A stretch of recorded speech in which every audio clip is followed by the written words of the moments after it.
Convosco. Proclamação do Evangelho de Jesus Cristo segundo Lucas. Naquele tempo Jesus disse aos fariseus: havia um homem rico que se vestia com roupas finas e elegantes e fazia festas esplêndidas todos os dias. Um pobre chamado Lázaro, cheio de feridas, estava no chão à porta do rico.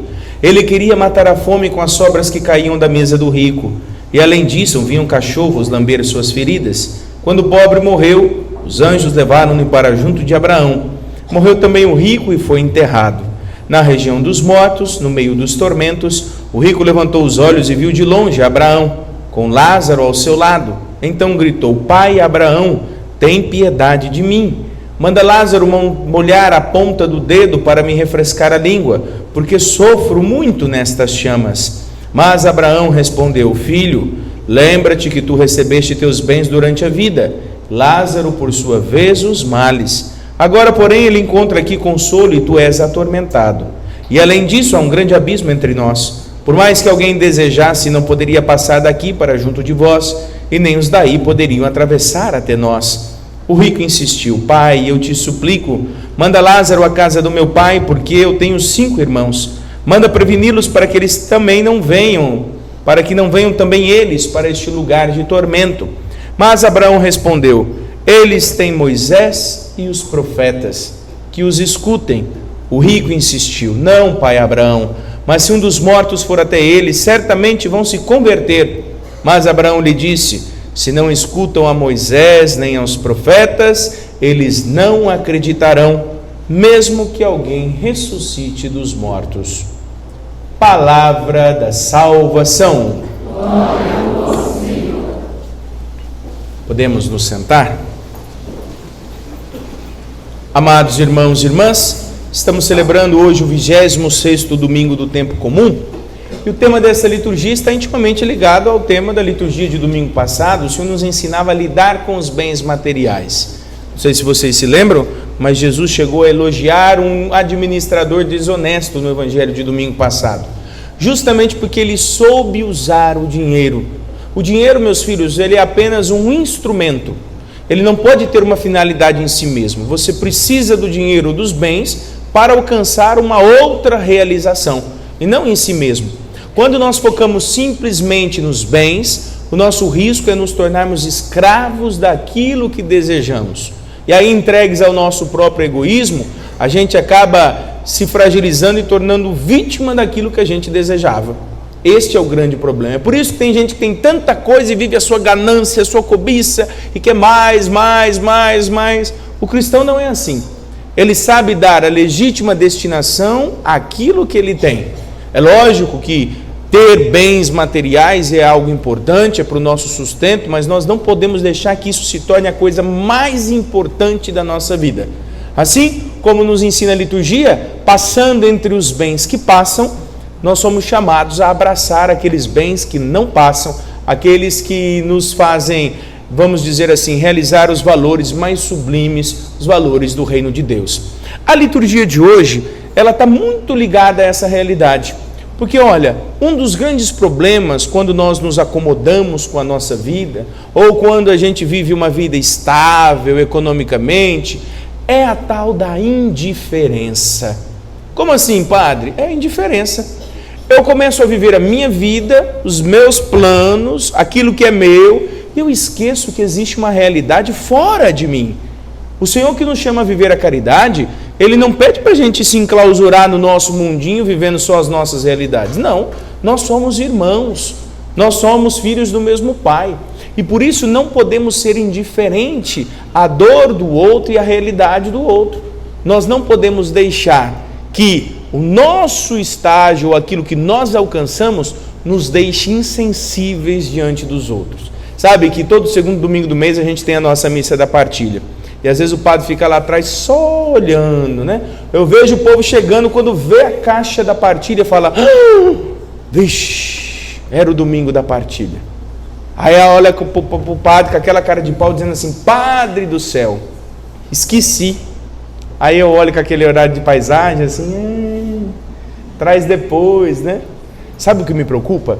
Não se trata de esquecimento às vezes, é indiferença.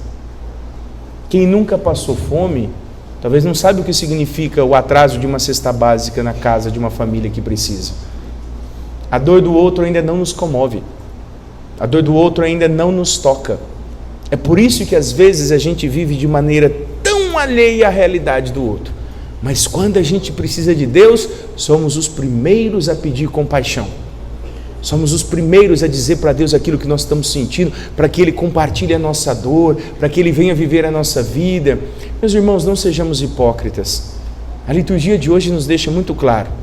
Ou nós saímos do nosso comodismo e passamos a viver como irmãos, ou o mundo vai ser um mundo cada vez mais violento. Nós já vemos as primeiras consequências disso, né? Politicamente falando. Olha aí o que está acontecendo com a Europa, toda essa crise migratória. Por que essa crise? Porque a Europa por muitos e muitos anos explorou o continente africano. Nunca fez nada para desenvolver aquele povo. E as consequências disso é que gerou miséria. Essa miséria hoje bate novamente a porta da Europa. Não adianta você ignorar esse fator. A ignorância gera violência. A ignorância gera exclusão. Só que nós vivemos no mesmo mundo. Mais cedo ou mais tarde, as consequências das nossas ações voltam, bate a nossa porta. Já parou para pensar que o jovem que você não ajuda a sair do mundo das drogas pode ser aquele jovem que vai oferecer droga para os seus filhos? Aquela pessoa que você não ajuda a crescer, aquela que mais cedo ou mais tarde vai assaltar a sua casa? Até quando a gente vai construir muros e não vamos resolver o problema? Segregar não ajuda nada. Segregar só adia o problema. Mais cedo ou mais tarde ele bate a nossa porta. E hoje o Senhor nos ensina a vencer a indiferença com o amor. O exemplo para vencermos a indiferença é o próprio Cristo, que veio ao nosso encontro quando éramos ainda pecadores e não desistiu da nossa natureza humana. A liturgia de hoje vem tratar esse tema de modo muito claro.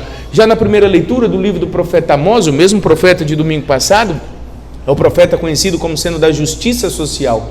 E ele estava justamente exortando os ricos: ai de vós que vivem despreocupadamente em Sião, acomodados, que sentem seguros nas alturas da Samaria, dormem nas camas de marfim, deitam nas almofadas, comendo cordeiros, novilhos do seu gado, que cantam ao som das harpas, bebem vinho em taças, tudo isso, pois eles irão para o desterro na primeira fila e o bando dos gozadores será desfeito. Essa vida cômoda, meus filhos, essa vida que às vezes nos torna insensíveis, fechada em nós mesmos. Entenda, meus filhos, o problema não é você ser rico, não é o que você tem que vai te levar para o céu ou para o inferno, mas o que você faz com aquilo que você tem. É que nem quando o Papa lançou a encíclica Laudato Si. Ixi, os ecologistas ficaram felizes. O Papa lançou uma encíclica ambiental. Não! O Papa lançou uma encíclica moral. Ele não falou da natureza, ele falou da intervenção do homem na natureza. Hoje em dia a gente quer abstrair todos os conceitos, né? O problema do mundo hoje da violência é a educação e a economia. É a educação e a economia que tornam o mundo mais violento. Sim, quem educa seus filhos? É o ministro? Não, somos nós. A educação começa dentro da nossa casa. Mas a economia não depende de mim. Não, deixa de consumir os produtos para você ver se não vira uma crise econômica. Seja mais comedido nos seus gastos para você ver se isso não tem influência na economia. Nós precisamos parar de abstrair o problema e terceirizá-los. E como cristãos, nós temos que ser capazes de encarar com franqueza as nossas fragilidades. Deus abençoa os nossos bens. A igreja nunca foi a favor do comunismo. O próprio Senhor, nas Sagradas Escrituras, nós vemos as provas de que o Senhor entende como um direito natural a propriedade privada. Ele mesmo disse a Adão e Eva: a terra é sua, a propriedade é sua, agora vai e produz. Agora cada um de nós tem o seu dom e o seu ritmo. Ninguém vai produzir igual ao outro. Cada um tem o seu ritmo, o seu dom. E às vezes uns vão construir mais, outros vão construir menos. Cada um segundo a sua dedicação e o seu dom, é bem verdade. Agora, meus filhos, cada um tem seus talentos. A gente também precisa trabalhar, precisa se virar. Agora, o que você vai fazer e quem você vai se tornar a partir daquilo que você construiu, aí sim é responsabilidade nossa. se nós temos direito de ter os nossos bens e crescermos e desenvolvermos, muito maior é o nosso dever de cristãos, de não ser indiferente àqueles que não tiveram a mesma sorte, aqueles que não tiveram o mesmo fim, o mesmo destino. É essa consciência que nós precisamos ter. Falar de caridade, de solidariedade, é algo importante no nosso contexto de fé, porque Cristo nos amou por primeiro, e Jesus não foi indiferente à dor dos outros. Quantas pessoas encontraram Jesus pelo caminho? Quantas vezes nós vemos na Sagrada Escritura, Jesus teve compaixão daquela pessoa, sofreu com ela, sentiu as suas dores. Veja, meus irmãos, nós somos chamados a viver uma sensibilidade espiritual, para que a dor do outro não passe despercebida aos nossos olhos, para que o sofrimento do outro encontre alento na nossa caridade. Foi justamente esse o abismo construído entre o rico e o pobre no evangelho de hoje. Qual era o nome do rico do evangelho de hoje? Não tem, né? E qual que era o nome do pobre? Por que o rico não tem nome? Jesus não o conhecia. Você conhece o nome de quem? De quem lhe é próximo, de quem você se relaciona. O rico não conhecia. O problema da riqueza é a autossuficiência, é o indiferentismo. Portanto, meus filhos, o que te torna rico ou não é o que você tem, mas é como você lida com aquilo que você tem. Já o pobre era diferente. Lázaro era o nome do pobre. Sabe o que significa Lázaro? Deus ajuda. É aquele que contava com a ajuda de Deus. Se o rico não precisava de Deus, eu tenho certeza que aquele pobre rezava todos os dias, porque cada manhã que ele acordava, ele não sabia como é que terminaria o seu dia. Enquanto o rico se vestia com roupas finas e elegantes, como é que se vestia Lázaro? De feridas, de dor, de sofrimento. Mas, meus filhos, quando a morte chega, não existe condição social que nos diferencie. Com a morte todos somos iguais. Aconteceu que Lázaro foi para o céu junto a Abraão, o pai da fé, e o rico foi para o inferno na chama. Ali ele desesperou. Quando ele viu de longe, ele entendeu que Lázaro estava lá e falou: pai Abraão, nosso pai da fé. Agora é pai, né? Agora é modelo de fé. Olha, pede que Lázaro venha aqui me ajudar, me refrescar. Não, nós não podemos.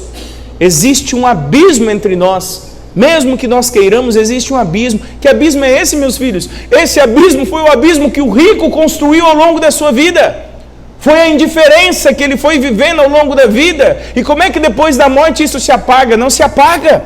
São frutos das nossas atitudes. Cuidado, meus filhos, tem muitos de nós criando abismos entre as pessoas, indiferentes, egoístas, gananciosos, e se deixam pautar a sua vida por valores tão passageiros, que quando menos perceber, a morte nos cobrará uma postura diante daquilo que nós fizemos.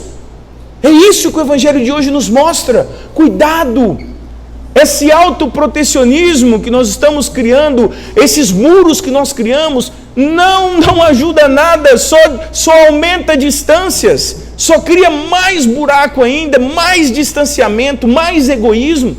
Tem uma frase do Rei Leão, que eu já citei isso numa missa, né?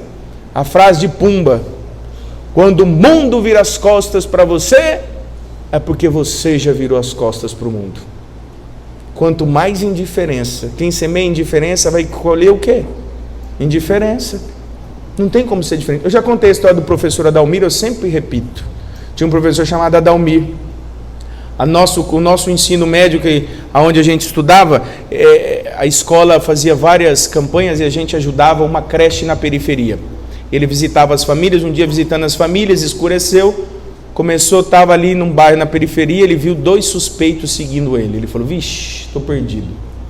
Falou assim: vou apertar o passo. Apertou o passo, olhou para trás, também estava apertando o passo. Ele falou assim: é melhor eu parar logo, porque se eu chegar perto do carro, ele vai levar o carro também, né? Parado, é um assalto. Ele levantou as mãos, falou: calma, olha, eu não estou armado. Quando ele virou para o bandido, professor Adalmir, o senhor por aqui. Ele falou: se você me conhece, lógico que eu conheço, meu filho estuda na creche que o senhor ajuda, ele é aluno lá. O senhor não sabe que é perigoso estar aqui uma hora dessa, não? Onde é que está seu carro? Está ali. Vou te levar até lá para ninguém te assaltar. para que nada de ruim aconteça com o Senhor. E levou ele até o carro, foi escoltado pelo bandido. O bem que a gente faz, mais cedo ou mais tarde, ele volta. Deus não é indiferente à nossa caridade, à nossa entrega. É isso que nós precisamos entender. E aí, quando o rico percebeu que não tinha mais nada que fazer, ele falou assim: pai Abraão, então volta. Eu tenho 5 irmãos lá em casa e eles vão ter o mesmo fim. Volta para falar com eles. Abraão falou: não cabe a nós voltar. Eles já têm o que eles precisam. Eles têm Moisés e os profetas. O que ele está querendo dizer? Eles já têm a tradição e já têm a Sagrada Escritura. Tudo aquilo que eles precisam para se salvar, eles já têm. Cuidado, viu, meus filhos? Toda a revelação que precisávamos ter para a nossa salvação já nos foi dada. Nós precisamos aplicar, nós precisamos vivenciar essa realidade. Não é conhecer coisas novas. E aqui está o fundamento teológico pelo qual nós não acreditamos que existe comunicação entre o mundo dos vivos e o mundo dos mortos. Porque Abraão, pai da fé, certamente, se isso fosse possível, permitiria. Então cuidado, porque tem gente que se diz católico e espírita ao mesmo tempo. São doutrinas opostas. É a mesma coisa que um flamenguista querer ser vascaíno. Para mim é tudo a mesma porcaria, viu? A única diferença é a posição deles na tabela do campeonato. Do resto é tudo igual. Então veja, meus filhos, não dá. Nós católicos não acreditamos em reencarnação. A nossa salvação vem pela graça do Cristo. Enquanto essas doutrinas reencarnacionistas acreditam que o ser humano evolui de vida em vida até conseguir se auto-salvar. Então são coisas opostas. Mas olha, eu quero chamar a atenção. Vamos ver se vocês estavam atentos. Quantos irmãos tinham rico? 5. Uau! Muito bem. 5 com ele? 6. Qual é o número da perfeição? 7. O que faltava para aqueles irmãos serem perfeitos? Faltava enxergar Lázaro. Deus deu a chance deles viverem a perfeição, saindo do clã familiar e enxergando aquele que precisava de ajuda. Lázaro, Deus ajuda. Aquele que parecia excluído da sociedade, era a chance de Deus para aquela família ser perfeita, para aquela família conseguir enxergar os dons que eles tinham, os bens que eles tinham, como uma causa de benefício comum. Veja, meus filhos, o desafio já é muito grande.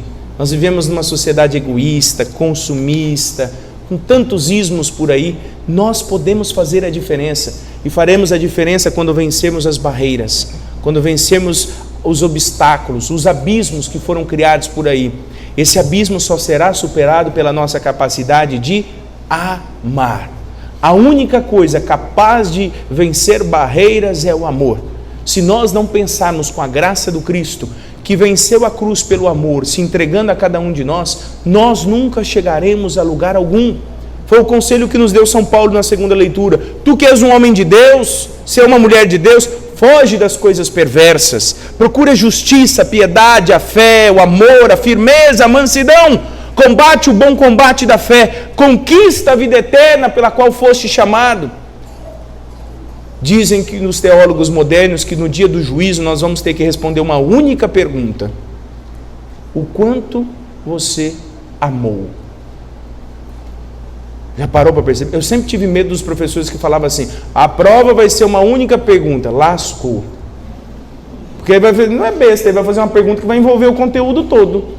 Pode ser de consulta. Quando era de consulta, então falava: meu Deus, se o professor está deixando consultar, a resposta não está lá. Não seja iludido, viu? Não existe professor bonzinho não, viu? Isso é... Pois é, uma única pergunta: qual? O quanto você amou? Que a única coisa que a gente leva nesse mundo é o amor.